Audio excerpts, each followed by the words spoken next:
Olá, colegas e simpatizantes da educação. Nós somos o grupo 3 e vamos conversar um pouquinho sobre as práticas avaliativas. Nós pertencemos ao curso de Educação de Jovens e Adultos e essa é uma das etapas da semana 4, em que trataremos sobre as avaliações em diferentes ambientes de aprendizagem.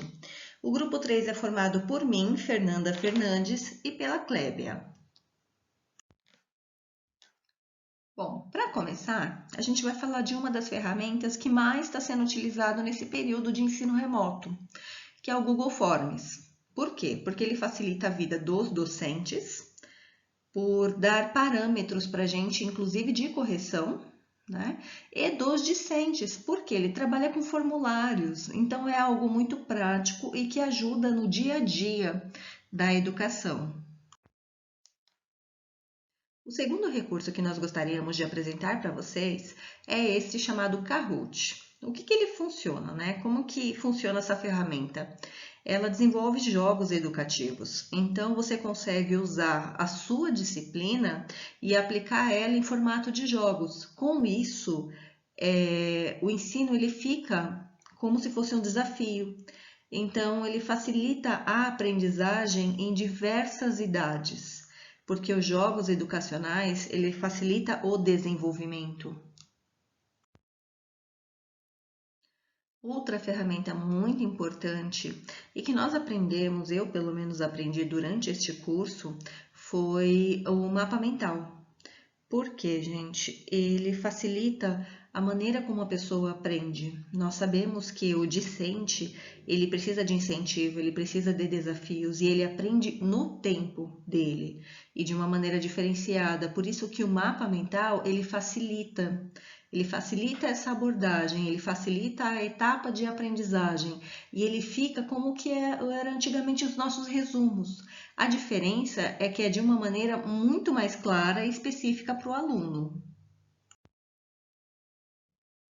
Outra ferramenta que está sendo muito utilizada neste período, né, de ensino remoto é o sistema de podcast, onde você elabora, você como docente ou o próprio discente, os nossos alunos, elaboram áudios explicativos sobre determinadas matérias. Isso está sendo muito utilizado nas avaliações, por quê? Porque eles substituem os antigos trabalhos, né? Onde se tinha várias folhas e pouco conteúdo. Hoje não, a explicação ela fica mais clara porque ela parte das duas pontas da aprendizagem, tanto do docente quanto do discente.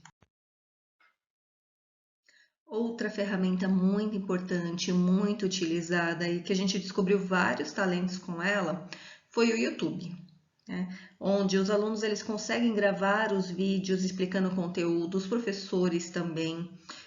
Semestre passado eu utilizei desta ferramenta para que os meus alunos apresentassem o TCC. Como a gente sabe que às vezes a plataforma ela tem um pouco de estabilidade, né? O YouTube ele foi uma das saídas para que a gente conseguisse evitar isso e fazer um trabalho com qualidade. E também facilita, gente, quando se trata de divulgar o nosso trabalho. Por isso que o YouTube é uma ferramenta muito boa e hoje muito utilizada.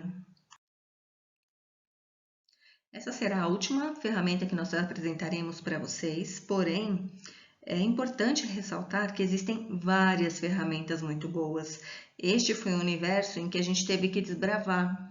O sistema de avaliação ele mudou muito, ele precisa estar de acordo com o nosso público de agora, que é um público mais antenado, que é um público que precisa de atenção. Então, quando você utiliza esse sistema de participação simultânea, você facilita o aprendizado do aluno. Por quê? Porque ele lida com você naquele momento. E é muito interessante, gente, se vocês tiverem, né, interesse e facilidade, utilizem esse site, utilizem essa ferramenta, por quê? Ele permite que o aluno ele vá colocando os comentários automático, e isso vai subindo como se fosse alguns post-its. E esse material ele pode ser trabalhado depois em formas de gráficos, ele pode ser transformado para que o aprendizado fique mais seguro. Por isso que é uma ferramenta muito interessante para se estar utilizando no cotidiano.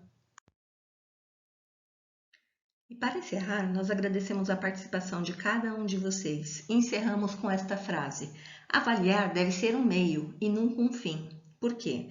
A avaliação, ela faz parte de um processo construtivo, onde você pode utilizá-la em várias etapas, mas ela não deve ser única, porque o objetivo é sempre o aprendizado e não a punição.